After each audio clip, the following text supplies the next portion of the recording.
अमृतपुर नाम के गांव में बरसात का महीना पूरी तरह से अपने रंग में आ चुका था।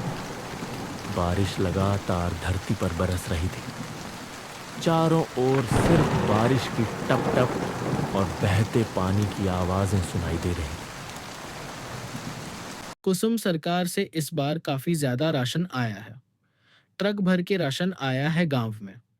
लेकिन रघुनाथ चौधरी उसे बांटने का नाम ही नहीं ले रहे। हमारा क्या होगा बिहारी? बच्चा भी भूखा है और अब तो राशन भी नहीं बचा। कब तक ऐसे जिएंगे हम? नहीं कुसुम, अब और नहीं। बारिश जरा भी हल्की हुई ना तो मैं खुद जाऊंगा रघुनाथ चौधरी के घर। पूछूंगा कि आखिर क्यों नहीं बांट रहे राशन। यह हमारा हक है। हाँ, बिहारी बात करो। नहीं तो हम ऐसे ही भूखे ही मर जाएंगे। किसी को हमारी परवाह नहीं। रघुनाथ चौधरी बैठा हुआ आग के पास अपना नौकर से बात कर रहा होता है। अरे मालिक, इस बार तो बारिश जैसे रुकने का नाम ही नहीं ले रही। कब से झमाझम बरस रही है। तो होने दो बारिश, हमें क्या चिंता। हमारे घर में तो राशन भरा पड़ा है। इतना भरा है कि अगले 5 महीने भी निकल जाए तो कोई फर्क नहीं पड़ेगा। वो तो है मालिक। सरकार से जो राशन आया था वो तो पहाड़ जैसा ढेर था। आपने तो आधा भी नहीं बांटा गांव वालों को। बाकी सब गोदाम में ही पड़ा है। और कुछ तो आपने बेच भी दिया ना। हाँ, अरे बस यही तो मेरी समझदारी है। गरीबों को जितना देना है उतना ही दो। ज्यादा देकर उन्हें आदत क्यों बिगाड़नी। बाकी जो बचा वो मेरे और तुम जैसे समझदार लोगों के लिए है। सही कहा मालिक। तभी तो आज हम आपके पास बैठे हैं। बारिश के मजे ले रहे हैं। गर्मा गर्म चाय पी रहे हैं। और चिंता नाम की चीज दूर दूर तक नहीं। इस बार मैंने एक और चीज सोची है। एक चालाकी भरी योजना जिससे अगली बार और भी ज्यादा राशन बचेगा। बारिश धीरे धीरे हल्की हो जाती है। बिहारी अपने दोस्त हरिया के घर जाता है। अरे बिहारी, क्या बात है। बारिश अभी अभी रुकी है और तुम सीधा मेरे घर आ गए। हरिया भैया, आपको तो पता ही है, पिछले कई दिनों से लगातार बारिश हो रही थी। अब हालत ऐसी हो गई है कि घर में राशन का एक दाना तक नहीं बचा। बच्चे भूख से रोते रोते सो जाते हैं। हाँ बिहारी, बात तो बिल्कुल सही कह रहे हो। हमारे घर का हाल भी कुछ अलग नहीं है। कल तो बस बचा खुचा आटा किसी तरह से पकाया था। अब तो चूल्हा जलाने का भी कुछ नहीं बचा। अब और इंतजार नहीं कर सकता भैया। बारिश रुक गई है। रास्ते भी थोड़ा साफ हो गए हैं। चलिए सीधा रघुनाथ चौधरी के घर चलते हैं। उनसे पूछते हैं कि राशन का क्या हुआ। कब तक हम भूखे बैठेंगे। तुम्हारे बात में दम है बिहारी। राशन तो बहुत पहले आ गया था, मगर उन्होंने बांटा नहीं।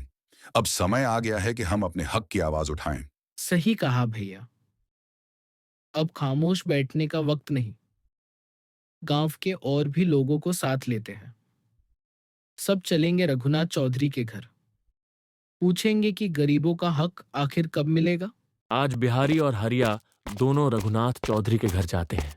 अरे बिहारी हरिया, तुम दोनों आज अचानक मेरे घर पर कैसे आ गए? सब ठीक तो है? रघुनाथ चौधरी, अब छुपाने का वक्त नहीं है। हम सीधे सवाल करने आए हैं। जो सरकार की तरफ से राशन आया है, आप उसे बांट क्यों नहीं रहे। हाँ रघुनाथ चौधरी, अब तो बारिश भी रुक चुकी है। रास्ते भी साफ हो गए हैं।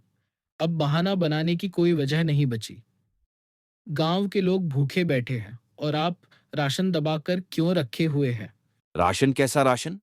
अभी तक तो कोई राशन आया ही नहीं है।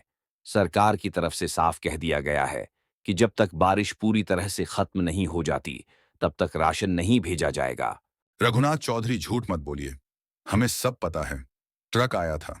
गोदाम में माल रखा गया था। कुछ लोगों को चुपचाप बांटा भी गया और कुछ बेच भी दिया गया। अरे भाई, मैं तुमसे झूठ बोलकर क्या हासिल करूंगा? अगर सच में राशन आया होता तो मैं क्यों छुपाता?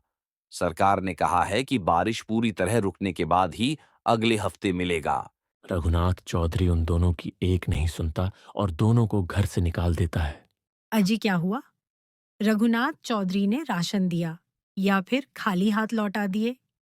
नहीं कुसुम, रघुनाथ चौधरी ने साफ मना कर दिया। बोले, सरकार की तरफ से अभी तक कोई राशन आया ही नहीं है। क्या यह कैसे हो सकता है? सरकार तो हर महीने की शुरुआत में ही राशन भेज देती है। मुझे भी यही लग रहा है कुसुम। सही कह रही हो। मुझे लगता है रघुनाथ चौधरी झूठ बोल रहे हैं। लेकिन क्यों जी? हमने उनका क्या बिगाड़ा है? हम तो वैसे ही दिन भर मेहनत करते हैं, 2 वक्त की रोटी के लिए तरसते हैं। पता नहीं कुसुम, शायद गरीबों के हिस्से में अब भूख, तकलीफ और आंसू ही रह गए हैं। जब तक वोट चाहिए होता है, तब तक सब दरवाजे पर आते हैं। तभी बिहारी के घर पर सेठ गिरधारी लाल आता है, पैसा वसूल करने के लिए। अरे बिहारी, तूने जो कर्जा लिया था पिछले साल, वो अभी तक चुकाया नहीं है। अब तक कितना वक्त हो गया? मेरी भी कोई लिमिट है या नहीं? सेठ जी माफ कीजिए, इस बार मेरे पास सच में कुछ नहीं बचा। बारिश ने खेत बर्बाद कर दिया, फसल बर्बाद हो गई, घर में एक दाना तक नहीं है, बच्चों के लिए भी कुछ नहीं। मुझे तेरे भूखे पेट से क्या लेना देना? मैं तेरा पेट भराने नहीं, अपना पैसा वसूलने आया हूं। और तुझे तो पता है, कागज पर साफ लिखा है, अगर रकम समय पर नहीं चुकाई गई तो मकान जब्त किया जाएगा। सेठ जी, इस घर के सिवा मेरे पास कुछ नहीं है। रघुनाथ चौधरी ने भी राशन देने से मना कर दिया है। और अब आप अगर यह छत भी छीन लोगे तो मैं अपने बीवी बच्चों को लेकर कहाँ जाऊंगा? कहीं भी जा, मुझे क्या फर्क पड़ता है? जंगल में जा, नदी किनारे जा, किसी पुल के नीचे सो। जब मेरी रकम नहीं दे सकता तो इस घर में रहने का हक भी खो दिया है तूने। सेठ जी, इंसानियत नाम की भी कोई चीज होती है? क्या गरीबी इतनी बड़ी सजा है कि रहने को छत भी ना बचे? सेठ गिरधारी लाल कुसुम और बिहारी को दोनों को घर से बाहर निकाल देता है। इतनी बारिश में अब कहाँ जाएंगे? बच्चों का क्या होगा? तुम घबराओ मत कुसुम, मैंने सोचा है, मेरा बचपन का दोस्त है हरिया, उसके घर चलेंगे।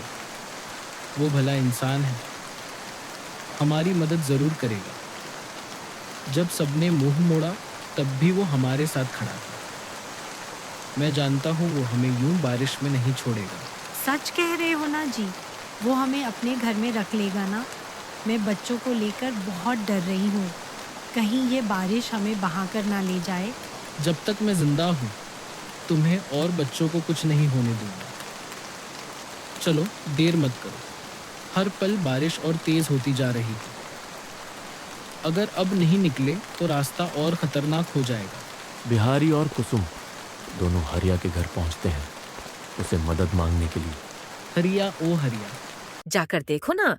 लेकिन सुनो, इतनी बारिश में कोई आया है तो जरूर कोई मुसीबत में होगा। अरे चंपा, और कौन होगा? मेरा दोस्त बिहारी ही होगा। बेचारा पहले ही बहुत परेशान चल रहा था। तो सुन लो जी, मैं साफ कह रही हूँ, उस फटीचर की कोई मदद मत करना। वो हर वक्त रोता रहता है, बस दुख और मुसीबत की पोटली लेकर आता है। लेकिन चंपा, वो आज सच में मुसीबत में होगा। घर से निकाल दिया गया है, बच्चे साथ में हैं, ऊपर से इतनी बारिश, कम से कम एक रात की शरण तो दे सकते हैं। और हमारा क्या? हमारे पास खुद खाने को कुछ नहीं है। इस बार तो रघुनाथ चौधरी ने हमें भी राशन नहीं दिया। तुम्हें लगता है कि हम किसी और का बोझ उठा सकते हैं? चंपा, वो मेरा बचपन का दोस्त है। जब मैं बीमार पड़ा था तो वही सबसे पहले दौड़ कर आया था। आज जब उसे जरूरत है। सुनो, आज मैं किसी बहस के मूड में नहीं हूँ। तुम साफ साफ मना कर देना कि हमारे पास न जगह है न खाना, वो कहीं और चला जाए। हरिया अपने घर के बाहर आता है। मैं बहुत परेशान हूँ, घर से निकाल दिया गया है, ऊपर से ये बारिश। क्या तुम मुझे अपने घर में कुछ दिन के लिए पनाह दे सकते हो? बिहारी भाई, माफ करना, मेरे घर में सच में बिल्कुल भी जगह नहीं है। चंपा की मायके वाले यहाँ रहने आए हुए हैं, हर कोना भरा पड़ा है। ये क्या कह रहा है हरिया? मैंने तेरा हर बुरे वक्त में साथ दिया है। तू जब बीमार पड़ा था, मैं दिन रात तेरे साथ रहा, तेरे लिए दवा लाया, खाना बनाया। आज जब मुझे जरूरत है, तू मुंह मोड़ रहा है। बिहारी, तू जो कह रहा है वह बिल्कुल सच है और मुझे इसका अफसोस भी है। लेकिन सच यह भी है कि मेरे हाथ में कुछ नहीं है इस वक्त। घर छोटा है, मेहमान पहले से ही हैं, सोने की जगह है न बैठने की। अगर मेरे बस में होता तो मैं तुझे जरूर रखता। मतलब अब मेरे लिए कोई जगह नहीं बची, ना दुनिया में ना अपनों के दिल में। बिहारी, मैं तेरा दर्द समझता हूँ, लेकिन इस हालात में मैं कुछ नहीं कर सकता। बारिश तेज होती जा रही है, तू कहीं और कोशिश कर, शायद कोई और मदद कर दे। इतना बोलकर हरिया अपने घर चला जाता है और बिहारी जंगल की ओर चला जाता है। जंगल में जाते ही बिहारी को कुछ समझ नहीं आता।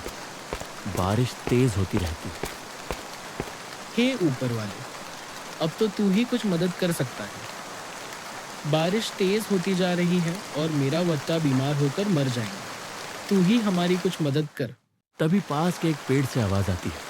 बिहारी और कुसुम हैरान मत हो, मैं कोई साधारण पेड़ नहीं हूँ। मैं एक इच्छाधारी पेड़ हूँ। मुझे वरदान प्राप्त है कि मैं सोच सकता हूँ, बोल सकता हूँ और जरूरतमंदों की मदद कर सकता हूँ। इच्छाधारी पेड़, ऐसा मैंने केवल कहानियों में सुना था, मगर आप सच में बोल रहे हैं? हाँ कुसुम, और मेरी यही इच्छा है कि मैं तुम दोनों की मदद करूं। तुम थक चुके हो, डरे हुए हो, लेकिन अब डरने की कोई जरूरत नहीं है। तो क्या हम सच में आपके अंदर रह सकते हैं? मैं तुम्हें अपने अंदर एक ऐसी जगह दूंगा जहां तुम आराम से सुरक्षित रह सकोगे। बाहर की दुनिया से छिपकर आराम से ठंडी हवा, मीठी खुशबू और सुकून, यह सब तुम्हें मेरे अंदर मिलेगा। तभी गांव में बारिश और भी तेज हो जाती है और बिजली की कड़कड़ाहट से पूरा गांव थर्रा उठता है। तेज हवाओं के साथ पानी ऐसी बौछार बनकर गिरता है और पाल पर सभी लोग इकट्ठे होते हैं। अरे बेटा, ये बारिश तो रुकने का नाम ही नहीं ले रही। ऐसा लग रहा है जैसे आसमान खुद हमारे गांव से नाराज हो गया। सच कह रहे हो चाचा, खेतों में तो पानी इतना भर गया है कि अब फसल बचने का कोई आसरा नहीं है। हमारे घरों में भी पानी घुस चुका है। अगर यूं ही बारिश चलती रही तो हम सब का सब कुछ बर्बाद हो जाएगा। बिल्कुल, और मैं तो कहता हूँ कि अब हमें गांव में नहीं रहना चाहिए। यह जगह अब रहने लायक नहीं रही। क्या कह रहे हो चाचा? अगर हम गांव नहीं रहेंगे तो फिर कहाँ जाएंगे? हमारा तो सब कुछ यही है, घर, जमीन, मंदिर, लोग। देखो हरिया, बात समझने की कोशिश करो। इस समय हमारी जान की कीमत सबसे ज्यादा है। खेत, घर सब बाद में देखा जाएगा। अगर हम जिंदा रहे तो दोबारा मेहनत करके सब बना लेंगे, लेकिन अगर यहीं फंसे रह गए तो कुछ नहीं बचेगा। चाचा ठीक कह रहे हैं। मैंने अभी अभी स्कूल की बिल्डिंग देखी है। छत गिर चुकी है, दीवारों में दरारें आ गई हैं, राशन की दुकान में पानी भर गया है और वैसे भी रघुनाथ चौधरी अब कुछ बांट नहीं रहे। उन्होंने साफ मना कर दिया कि अब जो बचा है वह सिर्फ खास लोगों को मिलेगा। रघुनाथ चौधरी को तो शर्म आनी चाहिए। जब जरूरत थी तब वो कहाँ है? बच्चों को दूध तक नहीं मिल रहा और वह आराम से अपने घर में बंद है। इसलिए तो कह रहा हूं बेटा, हमें अब कोई और रास्ता ढूंढना होगा। मेरा मानना है कि अगर हम जंगल की ओर चले जाए तो वहाँ कुछ ऊंची जमीन मिल जाएगी। वहाँ कम से कम बारिश का पानी नहीं भरेगा और पेड़ों की छांव भी होगी। कुछ दिन वहीं रहेंगे, जब बारिश थमेगी तो वापस लौट आएंगे। सभी गांव वाले जंगल की ओर जाने लगते हैं। जंगल में जाते ही उन्हें बिहारी का पेड़ वाला घर दिखता है। सभी उसे देखकर हैरान हो जाते हैं। तभी बिहारी बाहर आता है। अरे चाचा जी हरिया, आप इस घने जंगल में और इस छोटे से पेड़ के नीचे क्या करने आ गए? इतनी बारिश में यहाँ तक पहुँचना आसान नहीं था। सब खैरियत तो है ना? बिहारी बेटा, हमें माफ कर देना। परा गांव जैसे तबाही की चपेट में आ गया है। बारिश थमने का नाम नहीं ले रही। किसी की छत उड़ गई, किसी का घर बह गया। हमारे पास अब ना कोई रास्ता बचा, ना कोई सहारा। बस यही सोचकर तुम्हारे पास चले आए कि शायद तुम इस पेड़ के नीचे हमें थोड़ी सी जगह दे दो। अरे चाचा जी, आप तो मेरे बड़े हैं। मेरी जगह पे आपका हक सबसे पहले है। मैं आपको जगह क्यों नहीं दूंगा? यह पेड़, यह छांव, यह झोपड़ी सब कुछ आपका ही तो है। आइए, अंदर आइए। जब तक मेरा दम है, आप सब इस पेड़ के नीचे महफूज रहेंगे। बिहारी बेटा, तेरा बहुत बहुत धन्यवाद। तेरी यह झोपड़ी आज हमारे लिए किसी मंदिर से कम नहीं है। यहाँ सब कुछ है। छत है, दीवार है, बरसात से बचाव है। बस एक ही कमी है, खाने को कुछ भी नहीं है। रघुनाथ चौधरी, कृपया समझने की कोशिश कीजिए। ये पूरा गांव खाली हो चुका है। हर दिशा से पानी गांव की ओर बढ़ रहा है। अब सिर्फ आप ही बचे हैं जो अभी तक यहाँ रुके हुए हैं। लेकिन क्यों खाली करूं मैं? मेरा घर अभी भी ठीक ठाक खड़ा है। कोई दरार नहीं, कोई नुकसान नहीं। गांव वालों के पास पक्के मकान नहीं थे, इसलिए वो डर कर भाग गए। लेकिन मेरे पास सब कुछ है, मजबूत दीवारें, भरा हुआ राशन और छत जो अब तक टिकी हुई है। रघुनाथ चौधरी, बात सिर्फ दीवारों की नहीं है। यह प्राकृतिक आपदा है। बारिश रुकने का नाम नहीं ले रही। नदियां उफान पर हैं। अगर बाढ़ गांव में घुस आई या आपकी छत गिर गई तो उसका जिम्मेदार कौन होगा? शायद शायद तुम ठीक कह रहे हो। कभी कभी इंसान अपने घर की दीवारों पर इतना भरोसा कर लेता है कि ऊपर वाले की चेतावनी भी उसे सुनाई नहीं देती। शायद ऊपर वाला मुझसे नाराज है, इसलिए ही तो पूरा गांव उजड़ गया और मैं अकेला यहां बचा रह गया। चलिए रघुनाथ चौधरी, अब वक्त है अपनी जान बचाने का। आप रहेंगे तो फिर से गांव बच सकता है, लेकिन अगर आप ही कुछ हो गए तो इस गांव की उम्मीद भी साथ चली जाएगी।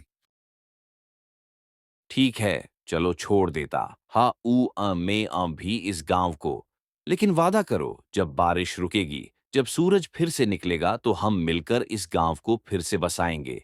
एक एक ईंट जोड़कर एक एक सपना फिर से सजाएंगे। रघुनाथ चौधरी अपनी बैलगाड़ी में राशन भरकर जंगल की ओर निकलते हैं।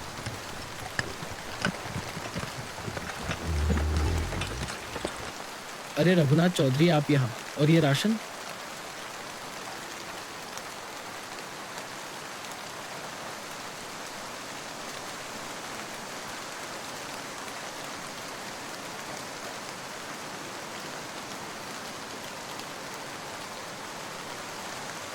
बेटा बिहारी, मुझे माफ कर दे।